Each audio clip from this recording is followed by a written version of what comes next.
on this episode of Rebel Spirit Radio. So the prophecy is very ancient. It predates European contact. And the teaching is that a time of harmony and balance will happen for all beings on the planet when the condor and the eagle are flying in the same sky. The way this is understood is that the eagle, to Taita Alberto's people, as I was taught, is associated with the mind, with the intellect. And in these times, it's also associated with industrialized cultures and with technology, and with what Taita Alberto very much respected, what he would refer to also as the advances of science. He was very embracing of technology and of scientific innovation and development. So this is the world of the eagle, the intellect, and the reason. And then the world of the condor is the world of the heart.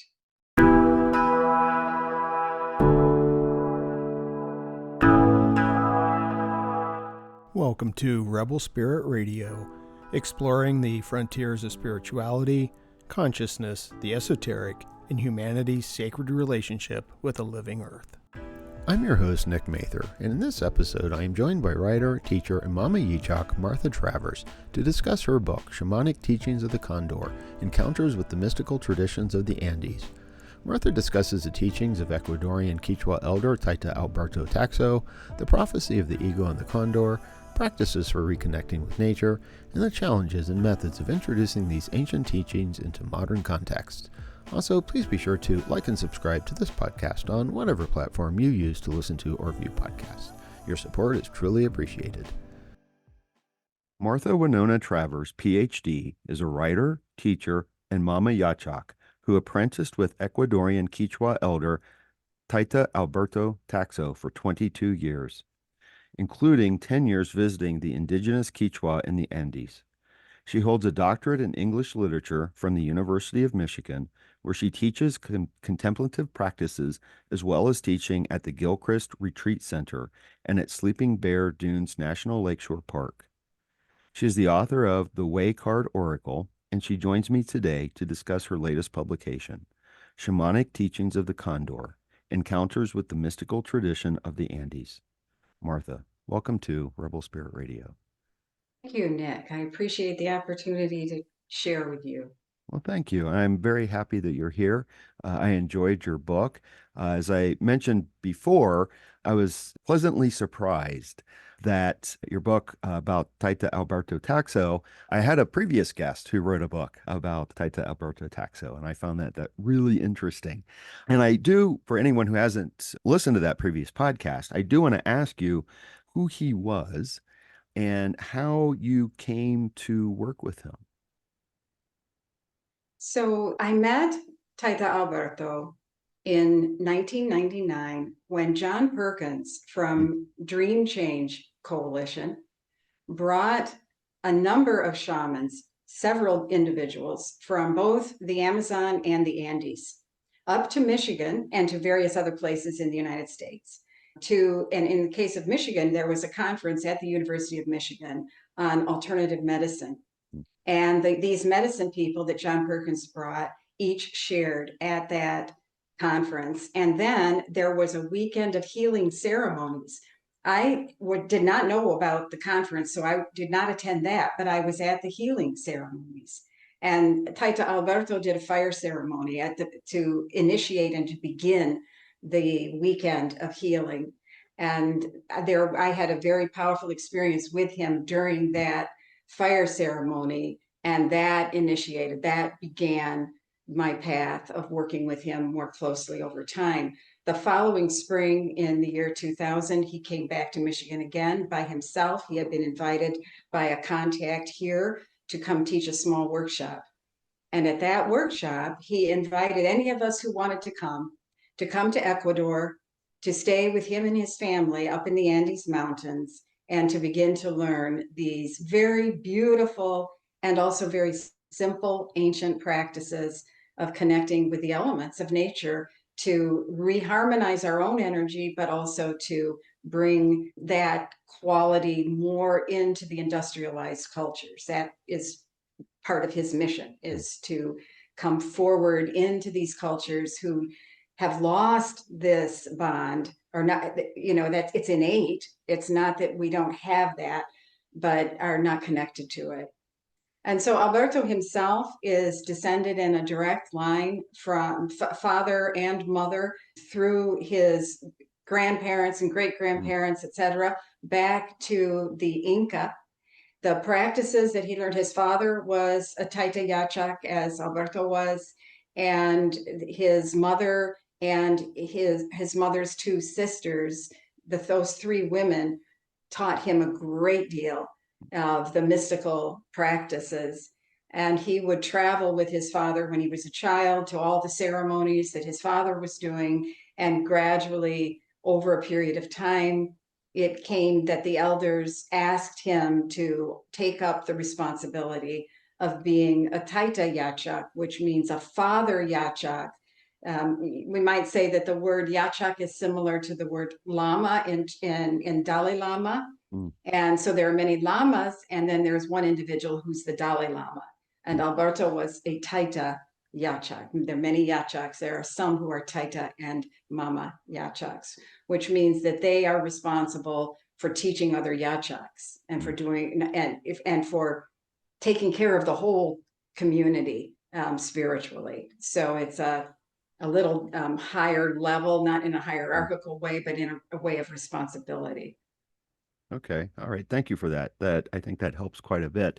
And I thought it was interesting because I was going to ask you what a Yachak was. And I like that you made that comparison to the llamas, because I think most people, they think in terms of shaman. And in the book, you make it clear that, that's not really what's going on here. He's not really a shaman.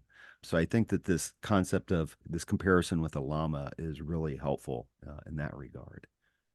Yes, Alberto is, I experience him still in the present tense, a spiritual teacher. Right. And there also is an aspect of shamanism, of what we conventionally think of as shamanism, in terms of the practices and the ceremonies, because nature is the field through which the transformation is happening. And that, I think, is universal in shamanism, that our connection with the natural world and knowing how to be in relation with the plants and with various aspects of the creatures on the planet that help the healing happen. So Yachaks do healings. They don't call themselves shamans. Right. They call themselves Yachaks. Yeah. Well, shamanism is a bit of a problematic term anyway. It's kind of a creation of Western scholars. And we try to put people into that don't necessarily belong in there. Yeah. Right. And it's so often, we are so often reminded that each original community, each indigenous community had a name that it part of their language that named the role of the person or the many individuals who were both carrying that spiritual responsibility and also that healing responsibility. And these two things are united. And, one of the gentlemen who came from the Amazon to the first ceremony that I was at, one of the first things he shared with us, and he was speaking Spanish, so we had a translator translating the Spanish, but he was from the Ashwar people, so his indigenous language was their indigenous language. So he was speaking in Spanish, and then it's being translated into English. So at several removes already from these concepts. But what he shared was that the understanding is that all illness begins in the spiritual world, that it's not necessarily even visible in the body. That person may not be having any symptoms, but the medicine person may be able to perceive spiritually the imbalance. And so any healing that happens is dependent upon a recognition of the spiritual aspect of illness. And that's what the medicine person is addressing. Yeah. Yeah. And that makes a lot of sense to me. I've seen that over and over and over, where it begins spiritually and, psychically, in the sense of psyche being soul. We like to think of it as mind. But I definitely have an experience with that. I wanted to ask you also regarding the title of the book. You've got the subtitle of Condor Encounters. And one of the ways that you frame everything in the book is through this prophecy of the eagle and the condor. So I was wondering if you could speak to that and maybe explain what that prophecy is. Yes. So the prophecy is very ancient. It predates European contact. And the teaching is that a time of harmony and balance will happen for all beings on the planet when the condor and the eagle are flying in the same sky. The way this is understood is that the eagle, to Taita Alberto's people, as I was taught, is associated with the mind, with the intellect. And in these times, it's also associated with industrialized cultures and with technology, and with what Taita Alberto very much respected, what he would refer to also as the advances of science. He was very embracing of technology and of scientific innovation and development. So this is the world of the eagle, the intellect, and the reason. And then the world of the condor is the world of the heart. And heart is understood in a very clear way, different from what it typically will mean to people in English when you first say it. It's not referring to emotions. It's not referring to that dimension of our being. Heart is referring to our intuitive capacity to connect innately with all of the cosmos and with all of the beings with whom we share our world. So development of the intuition is naturally happening, organically happening in the case of Taita Alberto, for his people in their ancestry prior to the invasions from the European peoples. This intimate ability to read the information that is coming from plants, that's coming from animals, that's coming from the birds, from the wind, from the movements of the planets, all of that is part of the way that the heart is understanding and relating to the world and helping the species, Homo sapiens, survive. So the teaching is that the heart and the mind need to be in balance. And as with many traditions, there is an understanding that this capacity was originally the way Homo sapiens existed, that we already had the mind and the heart working in balance, and that if we had not had that, we would not have survived as a species. So there was a stage where Taita Alberto was asked by his elders to begin to work with the people of the eagle to help them re-inhabit the heart, to help them activate their intuition. And the practices that I share in the book are some of the practices that are helping us connect with the earth, with the air, with the fire, and the water as a way of activating that intimate, intuitive connection. And one other thing to say about the prophecy, the aspect of this that's very important, is that, and we hear this from other indigenous peoples, from other original peoples as well, that there was a time when their seers, their wise people, their elders recognized, saw coming this huge change that would happen when the Europeans, and they may not have defined it as Europeans, of course, but that there was going to be a coming of beings who were very, very different and lived in a very different way, and that it would be very destructive. And because of that, many of the elders began to hide, began to bring their practices closer. And one of the phrases I have heard in the past used for this was putting the practices to sleep, so that they could be protected as these invasions were coming, and so that they foresaw that this was going to happen. And in the Quichua tradition, in the mystical tradition of the Andes, there is a way of conceiving passage of time as happening in eras that are called pachas, P-A-C-H-A. These are 500-year cycles And a full pacha is 1,000 years. So there will be 500 years of increase, of growing, of development. And then there will be 500 years of undoing. And so what the elders said prior to the coming of the Spaniards into what we now call South America, was that there's going to be a 500-year apacha, which was called the Uku Pacha, UKU, Uku Pacha, during which there would be this dissolution, and that the individuals were taught certain things in order to keep the practices and traditions sacred and safe during that whole 500-year period.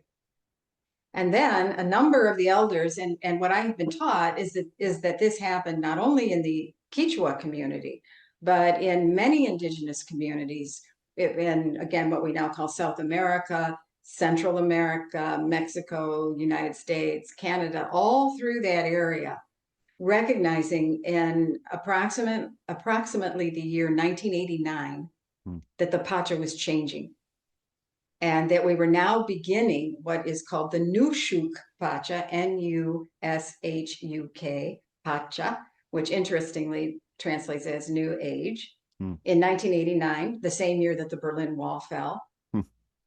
And that this transformation moving now into a 500-year period where the eagle and the condor are going to succeed at flying in the same sky, that it's inevitable.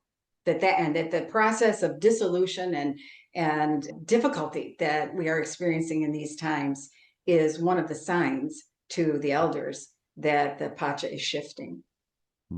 That's very, very interesting. And I see that.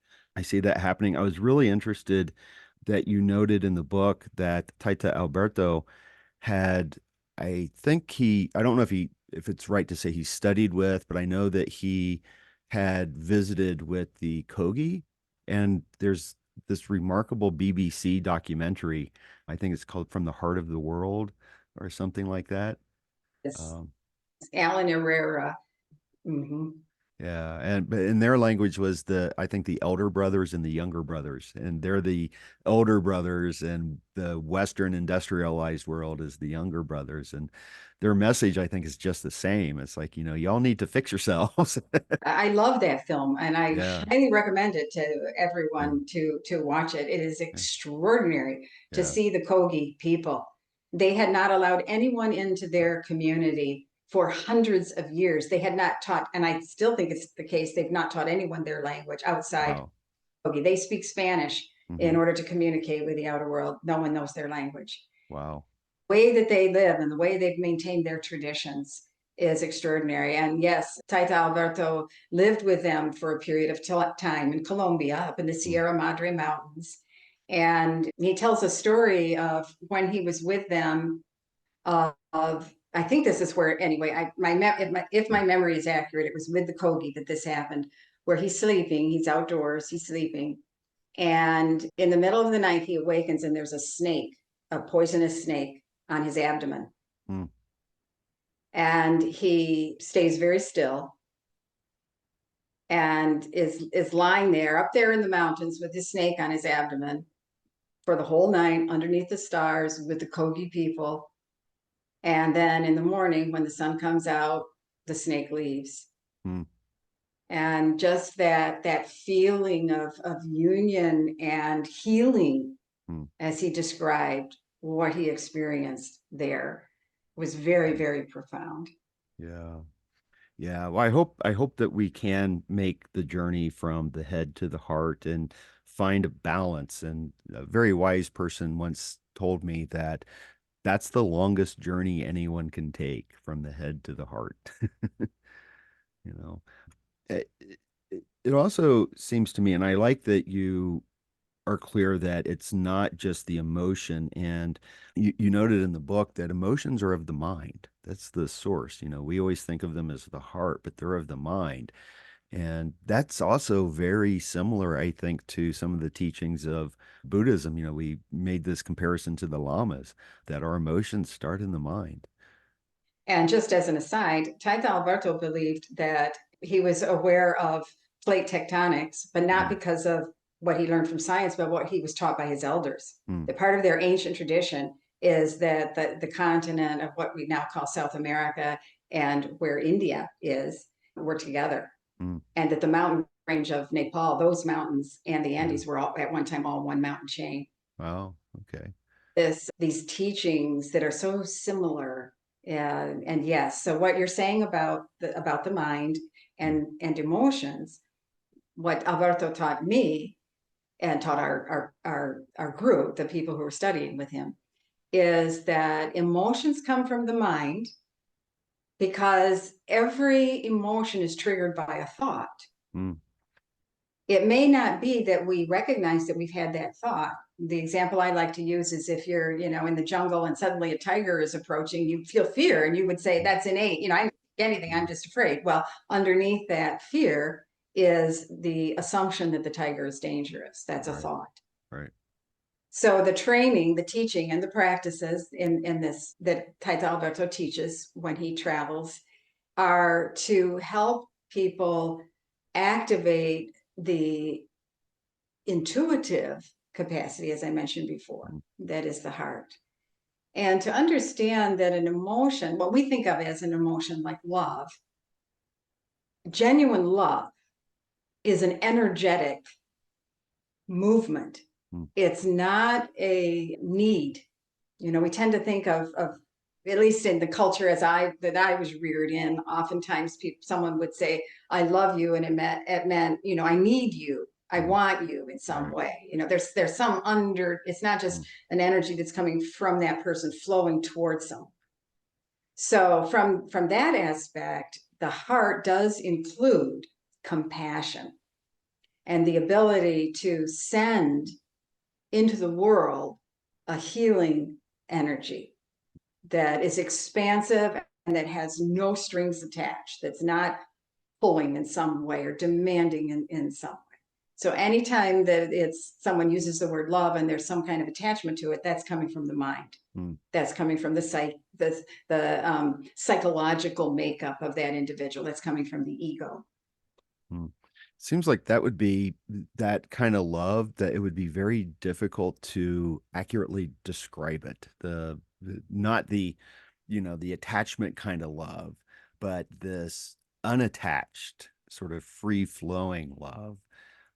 It just seems like it's almost ineffable in a sense. How do we adequately describe that? This is so true. And it's so true of anything mystical. Yeah. It's beyond language. But I can say that in my experience with Taita Alberto, he was able to express that energy.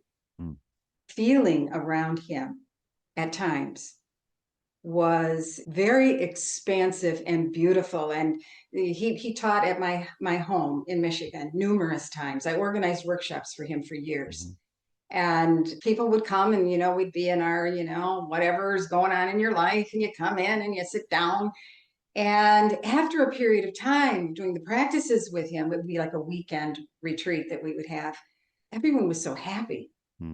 Level of just joyfulness that people felt. And he was so charming. There was something extraordinarily loving and charming about him. And I remember the first time that I went to the Andes, and I was only there for about a week, a little over a week, I think, the first time. And I traveled with a group, I don't remember right now the number, maybe 15 people, watching him interact with individual people at how he would shift the way that he was playing. So often it was so playful, when he would shift into their tune. And you could see that person just open and begin to smile and begin to feel better just because of the way that he was interacting with them.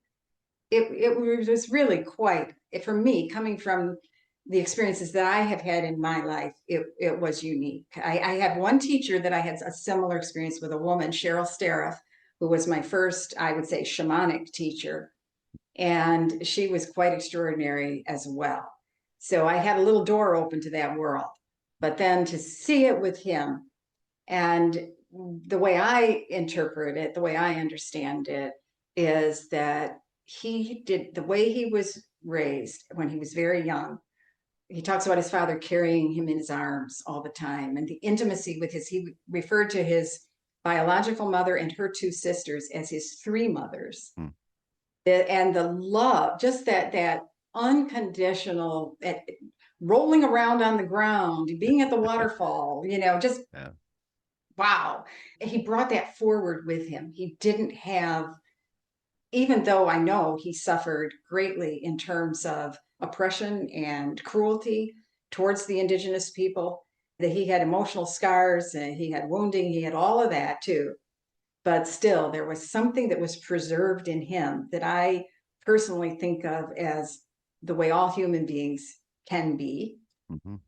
And he could share that without, it could be nonverbal or verbal. It was energy. And I would receive that from him in emails. I would have communication with him in an email. And I could feel that. I could feel that love coming through. So that to me was, an actual experience of the heart. Okay.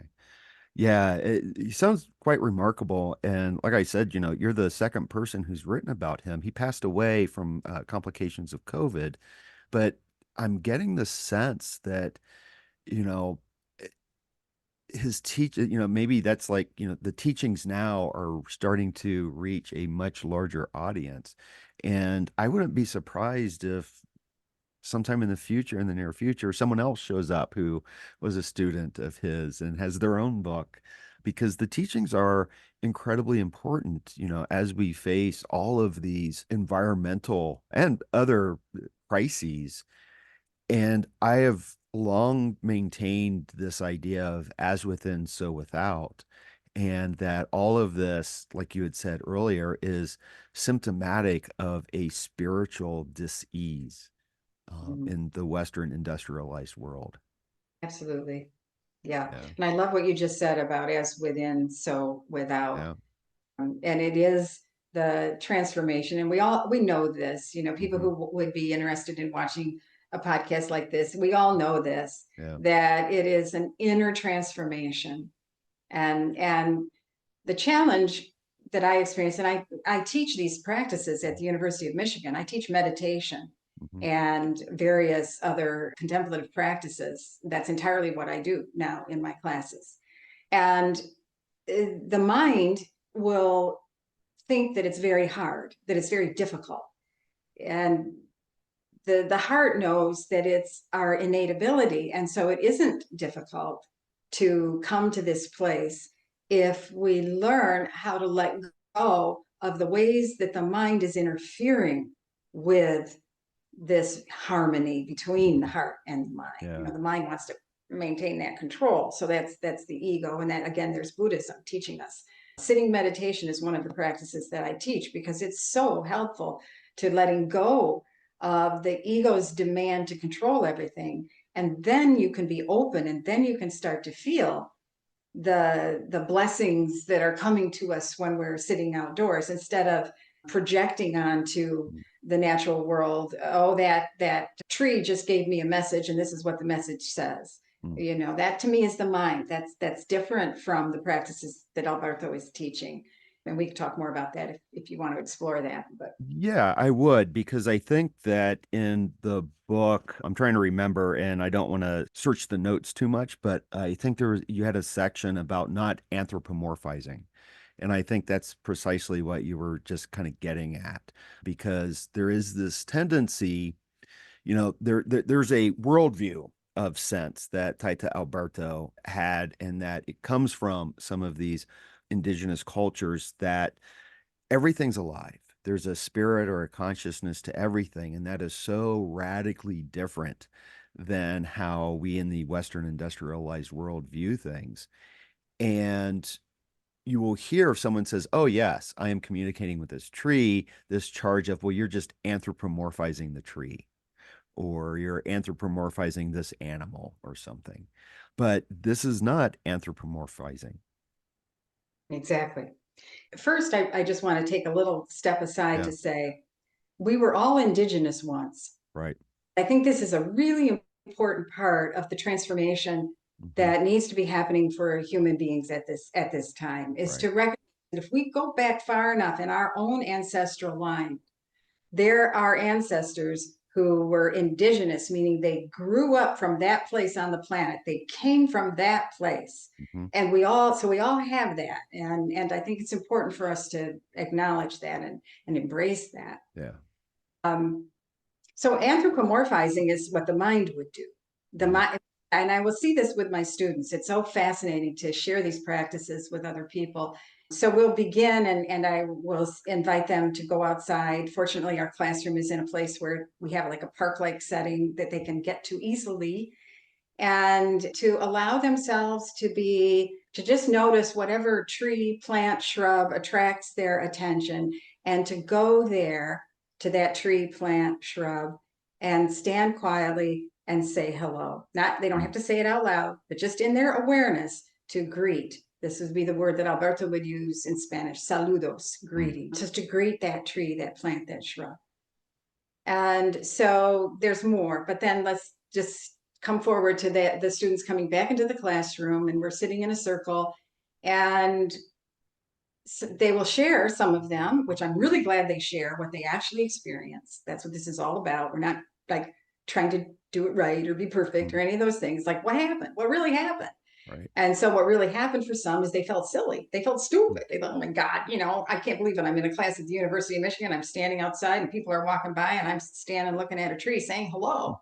So we explore that feeling of where that feeling comes from. And part of where it comes from is the assumption that what one is expecting from the tree is that the tree is human, that the tree has consciousness like a human being has consciousness, and that I'm supposed to have a conversation with this tree, so that means the tree is thinking.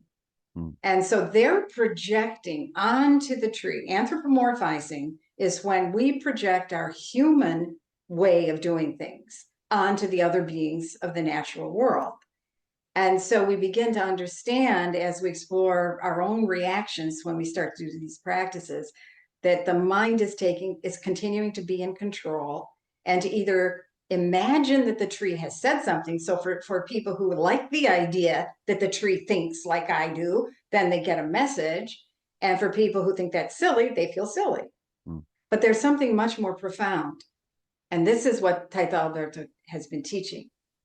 And that is that when you go to that tree and you greet, when you ceremonially, respectfully witness a being here on the planet that has equal value, or maybe greater, given what it's giving, value than a human being, you greet with that solemnity and that respect, you then open what he would refer to as a channel of communication. And that, the way I understand that and have experienced this, is that is an energetic channel. It is real. It's not something someone is imagining, that boom, that's open now. And if you then do the second step of the practice, which is to be quiet and spacious and open, and that's what we learn in sitting meditation, how to do that. In other words, you let go of your ego. So you let go of anthropomorphizing. You let go of wanting an experience. Oh, I'm going to have this big experience. Okay. No, it's just, I'm going to be very, very quiet and just be here now with this tree. So then the channel is open. And then the person may have an experience. They may feel dreamy. They may start to remember, like my students will come in sometimes, they're outside for a mere half hour, and they come in and I felt like like when I was a kid, I remembered thus and so that I used to do when I was a child. Their mood changes. Something shifts. It isn't because they were thinking. It isn't because they were trying. It's because they let go of thinking and they let go of trying. And then they wandered, they began to move around.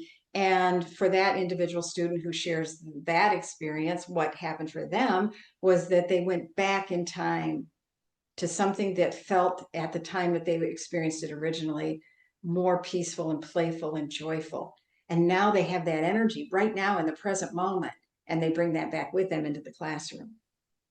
So, and then the third step is to express gratitude. So after that feeling stage, after being open and quiet, then the third piece is to express gratitude, and then come back and, in the case of what I'm doing at the university, then come back Right. into the classroom and share or listen. You don't have to Yeah. talk, but yeah, Yeah. I'm curious, how did the students react to all of this? they love it. Yeah. Absolutely love it. There is something that I don't understand about how the classes, students find out about classes at the university. Mine are very anomalous. I'm in the jazz department, Mm. thanks in the School of Music, Theater, and Dance, thanks to Ed Sarath, who is a scholar of consciousness. He's a jazz musician, a composer, and he started this program because he is a long-term meditator, as am I. We both learned transcendental meditation at the same era. And Ed knew as a jazz musician that his ability to flow, to improvise, to really be was amplified by his meditation practice. And he wanted his students to learn that. So the classes began as classes for the jazz department and then grew. It ended up being offered to all students at the university, but they're not listed in a way that students can find them. Mm. So primarily these classes are students enroll by word of mouth. They find out by word of mouth. They have to contact me for an override. It's a complicated process. And before COVID, I began teaching in 2005. My first class was my first appointment was one class, 9 students in the class. The year before COVID, I had 350 students across semesters. Numbers of sections across semesters. I teach 3 different courses. One is a journal writing class, one is the sitting meditation class, and the other is the nature meditation. So that to me is an answer to your question. Do they like it? How do they respond? They love it. Yeah. And somebody's giving them permission to not work hard. Yeah. They're at the University of Michigan. They are so serious. I love my students. They work so hard. They are very, very dedicated. And they receive all kinds of messages of competition, and it's pretty intense stuff. And now they come into meditation and they sit quietly and they learn how to feel their breathing and how to let go of trying to make something happen, letting go of having to perform in any way. Yeah, when I teach my religious studies classes, I typically begin every class with a meditation, and I try to sneak these things into my other courses. So it's interesting to have this conversation with you this morning. I'm currently teaching a online introduction to philosophy class where we're looking at kind of the questions of mind and consciousness and, sort of the Western philosophical tradition that makes a major distinction between the two. And the question that I have students discussing this week is, do cockroaches have a soul? And it's really interesting to see the responses that the students come up with, and I get to challenge some people. I've got someone who is a hardcore materialist in there and says, nope, nope, nope, nope, nope.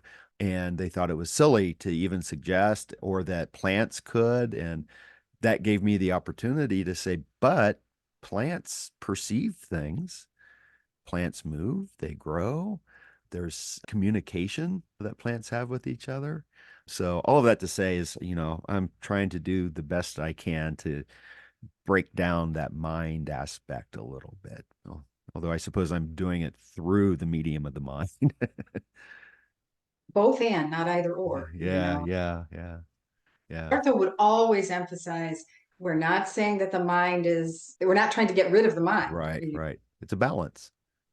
We want the mind and the heart to both be working. And the way I conceptualize this is that the mind is our intellect and our capacity to reason. And in Buddhist teachings, depending on how it's being translated into English or taught, sometimes the word mind, not always, but sometimes the word mind is actually being used to refer to ego. It's being referred to the person. It's referring to the personality.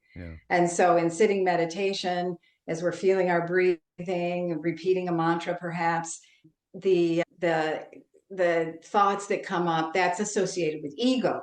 And that's something that we are letting go of. But so that's mind being defined as personality or ego. Right. But the intellect, and the reason we need our intellect and our reason as well as our intuition. To me, those are the three faculties that have made it possible for the human species to survive. Yeah. Yeah. And we're definitely imbalanced, I think, at the moment. Yeah. And one of the things that I liked, and I'll say this because it is, you mentioned it very briefly in the book, and it's not part of it's consistent with Taita Alberto's teachings, but you had noted Thomas Berry. And I think the way you worded it is the loss of the ability to participate in the universal conversation. And I think that he kind of suggested that it was a kind of autism, where we're sort of isolated. And you didn't give this quote, but I always liked, and I thought this was very consistent with Taita Alberto's teachings. Again, this is Thomas Berry, but he said, we are not a collection of objects. We are a communion of subjects. Oh, yeah. Beautiful. And I love that observation of Thomas Berry, that it's autism. Yeah. Fact that we no longer, some of us, and this is not true of everyone by any means, but that some of us no longer communicate with any beings other than human beings. Yeah. And so this is what the teachings from Alberto are about. It's about expanding that conversation, getting back into that universal conversation. Yeah. Joan Halifax says, we live in a world of communicating beings. We live in a universe of communicating beings. Yeah. And the communication is happening all the time, whether we whether we are participating in it or not. So if we, blinder ourselves and shut off as if it's not happening, we're diminishing not only our personal experience, but we're interfering with our capacity to survive. Right. Right. And I wanted to ask, and I think this is pertinent to what we're talking about and have been talking about, especially with mind and feeling and flow of things. But in the teachings, there is this, and I don't know if there's a connection with consciousness per se, but it's Ushai, which you explain as the animating force of the universe.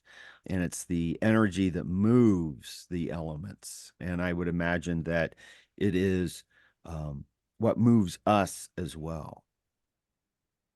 So the way that Taita Alberto would share this was to describe Ushai as the fifth element.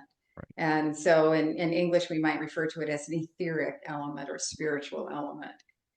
And to the degree that I understand this, which I think is a very, very big ancient concept that I'm probably just getting a part of, the Ushai is a universal force. It is in everything that has matter has Ushai.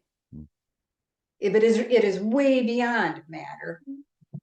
And maybe some would use the word God, although there are other names in Quechua that are like Hatun Pachacamac to refer to a deity, a divine consciousness, but that it's all, as I understand it, a field. It's not that there's a point in the field that is condensed or central in some way. And so, at that point, it's beyond human language. It's beyond our ability to know and describe, as we are at this period of time in body. And so we have a limit to what we're able to understand. But one of the things that I found very interesting is that Alberto would say that a person's Ushai could grow or diminish. So it was not that everyone has Ushai and, it's just a static something. It is an essential potency that a person, by the way that they live their life, can amplify or can suppress or eliminate. Maybe if they eliminate it, they die. The body doesn't survive if there's no Ushai. But it's not that. It's not a given. Right. And in the Yachak path, the training is to teach the person how to grow the Ushai. Right. So it's so fascinating just to see the different practices. For example, how do you sleep at night? What direction is the head of the bed facing at night? What do you do when you first awaken in the morning? What do you do right before you go to sleep at night? what direction do you stir when you're making soup? What direction do you stir the pot? And I only received, I'm sure, just the tip of the iceberg in terms of the intensity and beauty of these practices that are interwoven into every single thing the person is doing. Raising the sheep, taking the hair, the way that is done ceremonially, the washing of the hair, the putting it onto the spindle, to see the women in the markets, especially in the southern part of Ecuador, where I spent some time, that at the market with their spindle, and the spindle is this ancient symbolic energy as well as practical. So everything has its spiritual meaning. And you see this, I see this in any still somewhat intact or maybe greatly intact indigenous community that offers its teachings beyond the community. It's always the way it is. It's not this sort of mechanical, lifeless conception of the world. It is a way of interacting that everything has meaning and purpose and sacredness. So we hear this from more than one indigenous teacher, that in the Quechua language, and I've heard this for other languages as well, there is no word for sacred, right? Because everything is sacred, right? There's no word for art. Alberto said there's no word for goodbye, because the understanding is that we never leave each other. We're always we're moving through lifetimes at a soul level together. That's beautiful. I like that. I like that quite a bit. And that was actually, you touched on a couple of things that I had in my notes here, because I go through and before speaking, I kind of type out notes that I've highlighted from the books.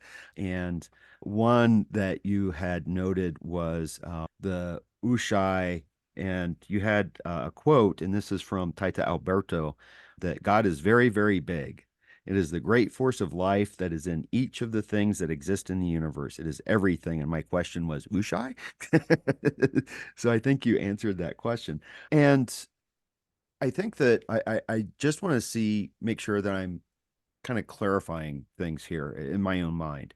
So Ushai is a spiritual force. And I like this idea that it can be expanded or diminished, because it feels like in the Western industrialized world, it is definitely diminished right now. But that's different. The Ushai is different than consciousness. And it seems as if there's a separate way of thinking about consciousness, that it's not this universal thing. Because I think, like the question I ask students, do cockroaches have souls? That's kind of connected to this idea of mind and consciousness. And I think that the way of looking at it from this perspective is, well, they don't have human consciousness, but they have cockroach consciousness, and a tree has tree consciousness. Am I on the right track there? Yeah, my understanding is that it's a field. And that everything participates in that field. Okay. So everything that we do feeds the field, and the field is feeding us. And so it's this flow between all the beings are participating in that field. So information is coming to us from the field. There may be a sense in which that cockroach, which is definitely participating in the field, is sharing information with us if we have our antenna, so to speak, open to the kind of information or the way in which a cockroach might share information. And so it's not a boundaried way of conceptualizing the material world. Physicists will refer to, I'm forgetting the word right now, but condense, that matter is a condensation, right, in a sense. So, we know that everything has the energy of the field. And there's that quotation from Einstein. Let me see if I can get it. In this new physics, there is no place for matter. The only reality is the field. And so, and I can send that to you. I can find it and send it to you in the exact quotation, but that's very close to it. And so this is what we're talking about with consciousness, in my way of understanding it. is that all these beings have consciousness. Everything, the computer has consciousness. And Alberto would emphasize that the material world, everything has a form, even the things that we think of as inert or not having life. They may not have life in the sense that we understand that word, but they have a form of energy.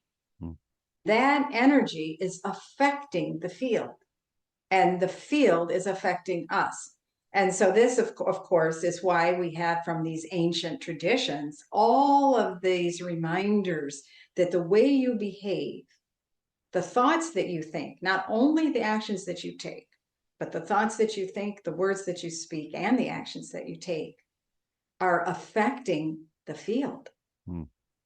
And so to organize the inner being then makes it possible for the field to be more harmonious and for the field to feed back that harmony to the material world. And so this is the spiritual growth that is possible for all beings and for the planet. As we are, as a planet, we are an emanation from that field, but it's not static. It's this constant feedback loop. And so we have to take responsibility for everything, including our thoughts. Right. Yeah, it's the flow of communication.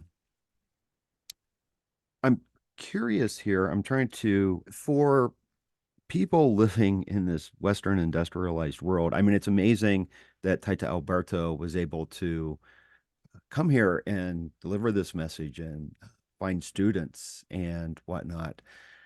And I think it's amazing that you have students signing up for these classes. And I think that the students who are signing up for your classes, they already have an interest. But the question is, because one of the things, I'd say, well, normally I would ask, well, what kind of resistance are you experiencing? But if they're choosing to be there, the resistance is probably not that much. I get a lot of resistance, because I'm presenting some of this information that really challenges the worldview. And I think you've already addressed this, but I want to ask this question as to, well, maybe you haven't addressed this, but how do you reach out to these people who have the resistance to this way of seeing the world and communicating with the world? How would Taita Alberto reach out to have that, open that channel of communication? Well, a number of things are coming into my awareness in response to this. Let's begin with Taita Alberto. The way he would smile, the way he would see in the street somebody having difficulty and run over there, the sharing of food, and the way his people, the heart warmth that we non-indigenous invaders experienced when we came to their home and they embraced us and made food for us and taught us. So that's nonverbal communication. And my feeling about this is that readiness is a really big part of transformation. And readiness cannot be forced. There's no way to convince somebody, especially through the mind. You can't argue somebody into being willing to say hello to the tree. But I know, and Alberto knew, that all human beings have the desire for this way of being, because it is the path of wholeness. It's a part of ourselves that's missing. And so that sadness, that despair, that cynicism, that intellectual, that attachment to the intellect as a sword, proving one's, that whole thing is all masking this intense fear that comes about essentially because of the disconnection.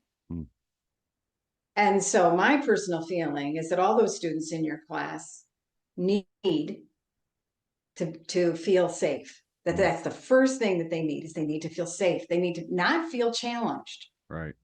And this is one of the hardest things in the academy, because the academy can be all about challenging. Yeah. Yeah. So one of the practices that I do in my classes that could work in a class like yours, if they're, I don't know, it's not so easy to do this at a distance, but when you're in the room, is the practice of counsel that was taught to me through an organization, the Ushai Foundation. Joan Halifax founded in California. Virginia Coyle and Jack Zimmerman, there's a book called Counsel that describes the practice. And you sit in a circle, so maybe like everybody freaks out right away because, oh my God, you sit in a circle and you go around the circle, and it's not round robin, it's not like everybody has to say something. Everyone can be silent. They don't have to say a thing. But you pass a talking stick around the circle. And when it comes to that person, it's their opportunity, if they would like to express something. And I won't go through the whole teaching. There's quite a bit that needs to be understood about it. But that takes out the hierarchical bit in the classroom, where like there's the instructor and they're, here, and then there's the students. And so now and also it's an invitation to every voice. And it's a teaching about listening. The basic emphasis in counsel is that we're listening to all these voices, and we're sharing, and we're just exploring. And pretty soon what starts to happen is that people start to tell stories about something they experienced. And that very person who had all this skepticism and, is, like you said, a confirmed materialist, they actually had an experience that doesn't fit in their categories of materialism, because that's not really the way the world works. We all know that floor, even though it appears to be solid, is moving electrons and neutrons and protons, and it has no actual ultimate reality of solidity. That's the teaching right there, and it comes from physics. It doesn't come from mystical practice. But anyway, so nobody can be forced, nor should they be forced. And I do feel that the larger question that I hear behind that question of yours is that the planet is moving us towards our healing, that nature is alive, conscious, and wise. And so as we are having more disruptive tornadoes, hurricanes, fires, floods, earthquakes, this is the way the Haudenosaunee people, the Iroquois people, would refer to the turtle turning itself over. The planet is the turtle turning itself over to cleanse itself. And we have an ally. We have this huge ally, and that ally is nature. And so people who don't want to learn and don't want to pay attention and want to pretend like fossil fuels aren't doing any harm and all of that stuff, they don't get away with it. Ultimately, nature will not allow us to get away with it. And so gradually, and I believe the human species is going to survive. I believe that we have the capacity to listen and to learn and to change. And I think it's only a matter of time. The momentum is moving, I believe, in that direction. But for people who want to stay inside their thing, nature won't allow that. Nature will teach them. So it's not up to us.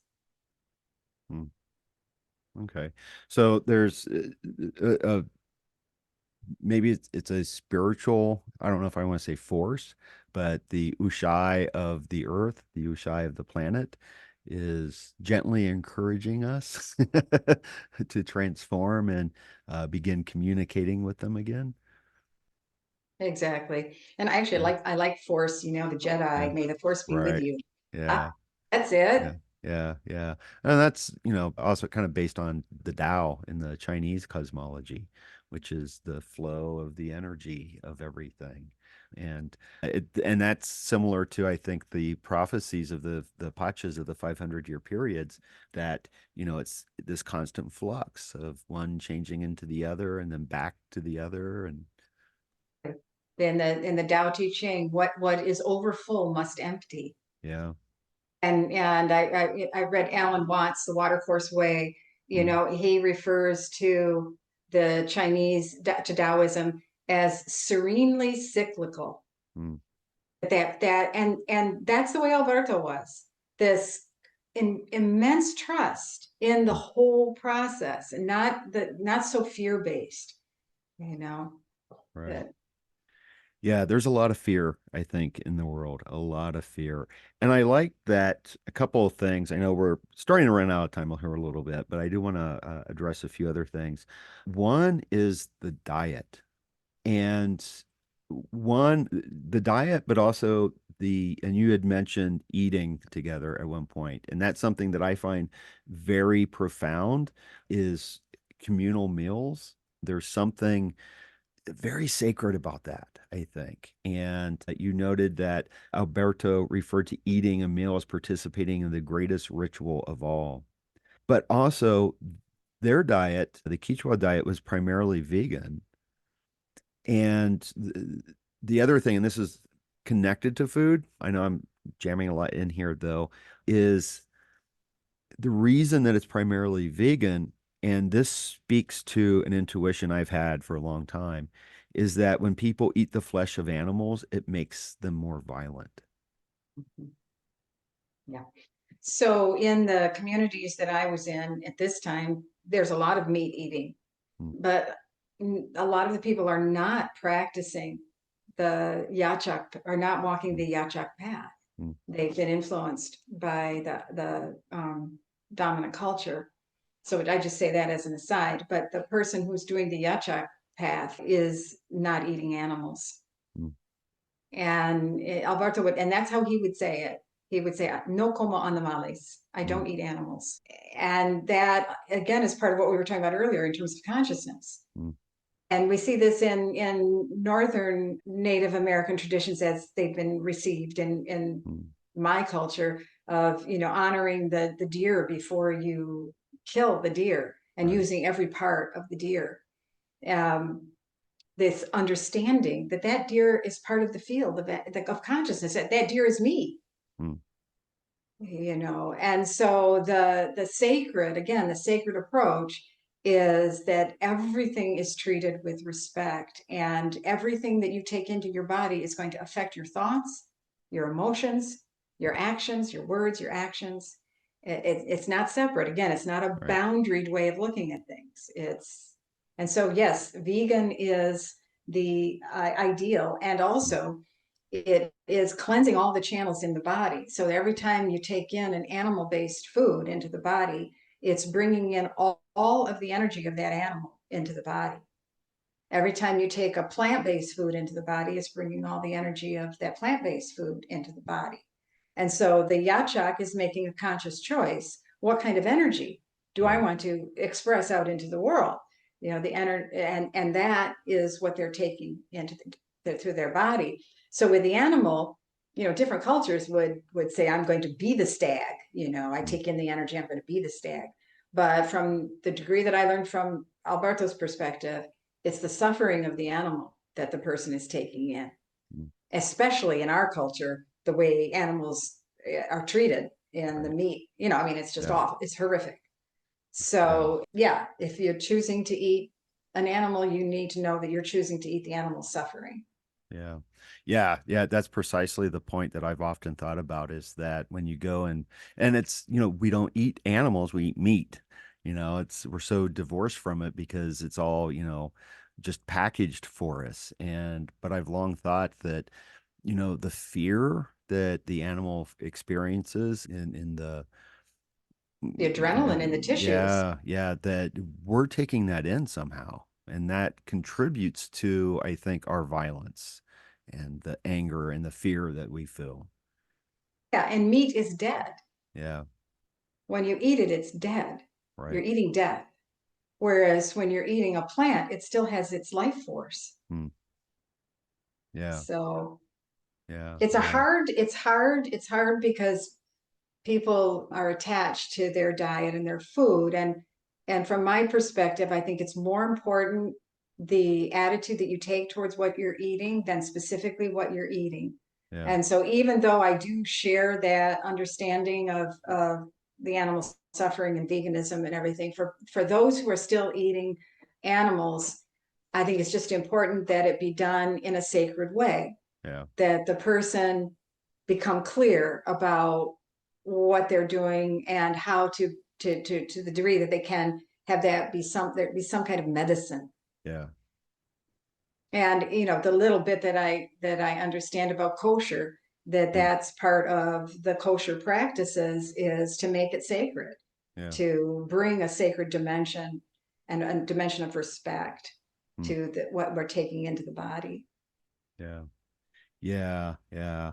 And I think you've answered this in a sense, but for those who are open to these ideas, and I think this gets to the practices, and you've gone through the practices, I think, but I wanted to ask, what's the good starting point? Is it gratitude?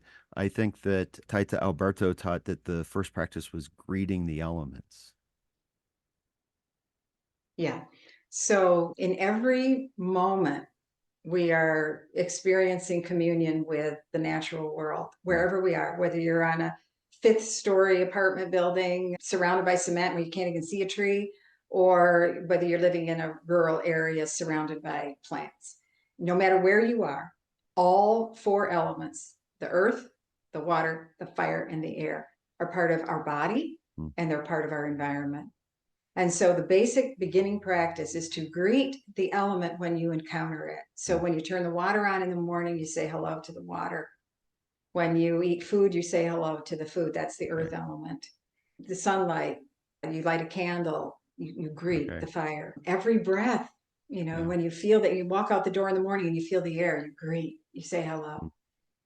To be in that feeling stage, I didn't actually explain that the word feeling, sentir in Spanish, is what Alberto would use to describe the second stage in the practice. It's to greet, to feel, and to express gratitude with the 4 elements. The feeling stage is the stage where we're just open. So you're eating that food and you feel the food. Instead of talking, instead of watching TV or whatever the person might otherwise normally do, they simply sit down and have communion with that food. They have a relationship with the food. And then they consciously express gratitude after eating. When you take a shower, when you're walking, when you're with your animal companion, there are all these opportunities all day long. And so it's not like with sitting meditation where the person says, I need to set aside 20 minutes at least today, meditation. It's I can integrate this into everything I'm doing. Right. Yeah, I think this is a kind of good place to end. The last statement that I have here that you wrote in the book, that the sacred communion or conversation is a gradual process of coming to be more truly one's whole self. So we recognize that we are the elements and that we are part of this life, and that we find that balance, and that's when we become whole. Exactly.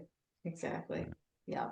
And remembering that it is innate, that we already are whole. And it's just that the mind is separating us from awareness of it. So in sitting meditation, we can say that we're learning to remove the veils that separate us from our true nature. We already are that. And it's feeling it. It's understanding that we are that is where we're having a problem. There's a disconnect.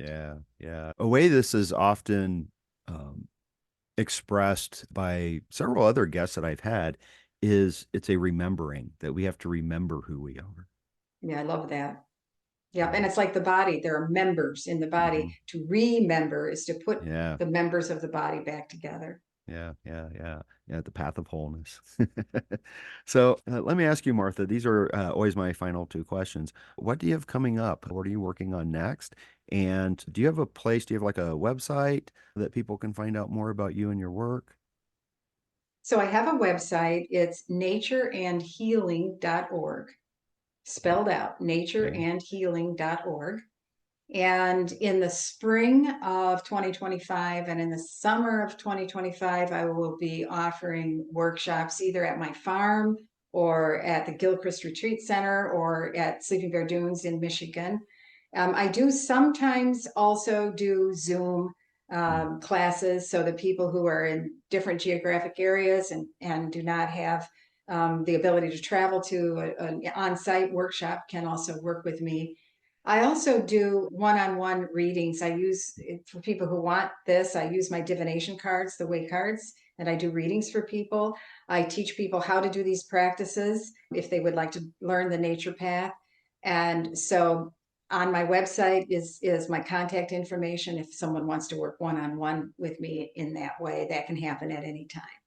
Okay, wonderful. I will put a link for your website in the show notes in the video description, as well as links for your book too, so people can more easily find you and find the book. Well, Martha, I am so grateful for the time that you shared with me this morning, and I'm very grateful to see Taita Alberto's teachings also um, coming into the world. Thank you, Nick, for making it possible for more people to learn from him. And anyone who's interested, there is a Global Oneness interview with Taita Alberto that you can find as a YouTube video. Okay. So you can see him. It's a very beautiful energy. Okay, I was not aware of that. I'm gonna have to look that up now. Yeah. You. Okay. Well, Martha, again, thank you so much. I really appreciate this conversation today and your time. Thank you. Be well. All right, you too. And that's a wrap on episode 158 of Rebel Spirit Radio. Thank you so much for listening or watching if you're a part of my YouTube audience. Now, you know what's coming up next, all the usual. Sign up for my Patreon, share this with friends and family and on social media too, please. And subscribe or follow the podcast on whatever platform you use to listen to or view podcasts. You know the drill. But here's the thing, all of that is really important. Right now, putting together this podcast is a labor of love, and I do love it. I'm in the process of making changes to improve the podcast and the YouTube channel. It's slow going, but your support will help me speed up the process and ensure that I can continue with the podcast and offer much more content than what I provide now. As I always like to say, I'm here in the Front Range now doing missionary work in regards to spirituality and religion and ecology, psychedelics and consciousness, the esoteric, and how all of this can help us heal humanity's relationship with the sacred earth. So if you feel moved by the rebel spirit, and I sure hope that you do, then please, by all means, help me in my efforts to share the good news. I'm Nick Mather, and you've been listening to or watching Rebel Spirit Radio. Until next time, may you be at peace, may you flourish in all possible ways, and may you continue to nurture your rebel spirit.